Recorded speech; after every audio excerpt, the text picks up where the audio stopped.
Hey there, I'm Maddie from ATAR Wizard, and today I'm going to be going over the VCE Psychology Unit 3, Area of Study 1, dot point number 5.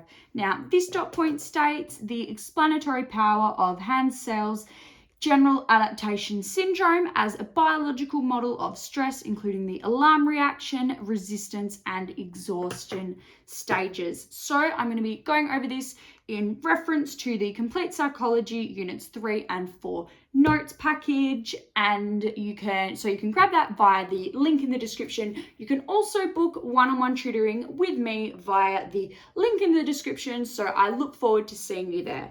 But without further ado, we will get started. So the gas model is a non-specific, so it does not account for changes in the stress response between people or organisms. Now, this is a downside in its explanatory power. So the explanatory power again refers to the ability of the model to describe what is going on in terms of the stress response.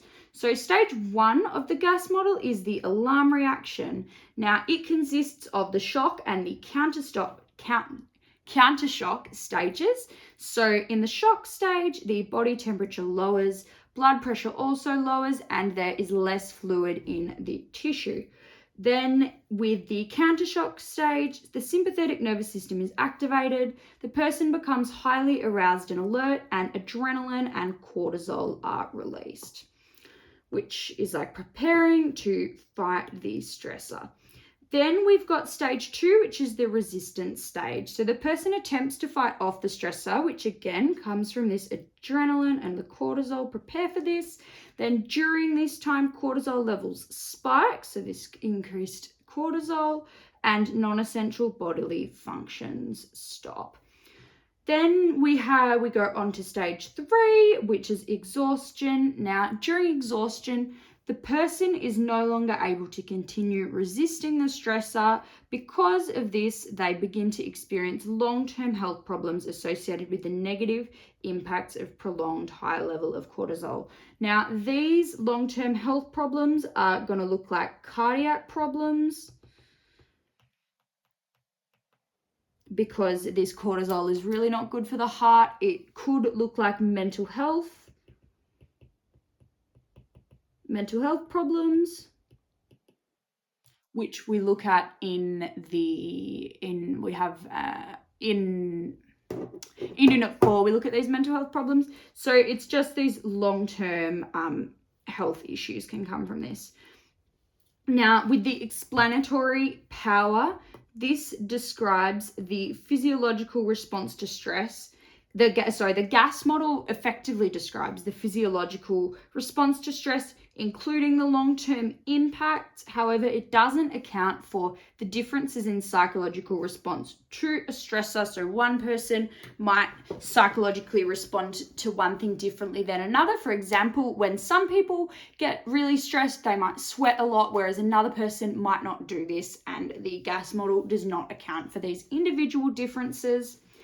The gas model was also initially tested on animals, so it is difficult to generalize on humans, being one of the limitations of the experiment or the model, but it does effectively account for the link between illness and stress. So when we look at the model, this is what it looks like. So this line is the ability to resist stress. So this is level of resistance, and then we've got time. And this is the changes in the level. This is the changes in the level of resistance over time. So here's the shock stage here. Then we've got countershock. Then we have the stage 2, so the resistance stage, and then we have the exhaustion stage. And this line just here is the normal level of resistance to stress. So we can observe how, it's not letting me change my pen color. There we go. So we can observe how the resistance to stress initially, when the stressor is presented, so here stressor appears.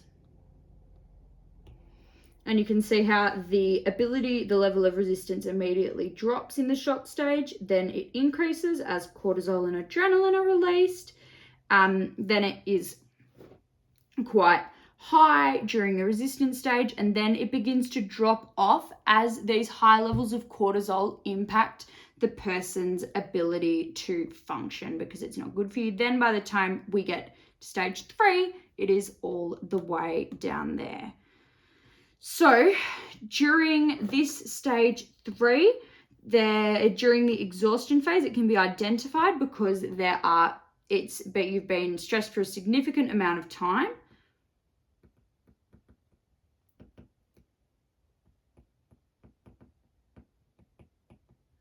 And you are having serious illness. Whereas the middle, you might get a bit sick, but it won't be a serious illness and you are still resisting the stressor. So here, exhaustion, you are no longer able to resist the stressor. Now, if you have more questions or need extra help with that, you can grab a private tutoring session one-on-one with me via the link in the description. You can also purchase these notes for yourself, and they're the Complete Psychology Units 3 and 4 notes. You can purchase these for yourself via the link in the description also. So next episode, we are going to be going on to the transactional model of stress and coping and going through that. So continue watching if you need a reviser on that one, and I look forward to seeing you there. Thank you so much.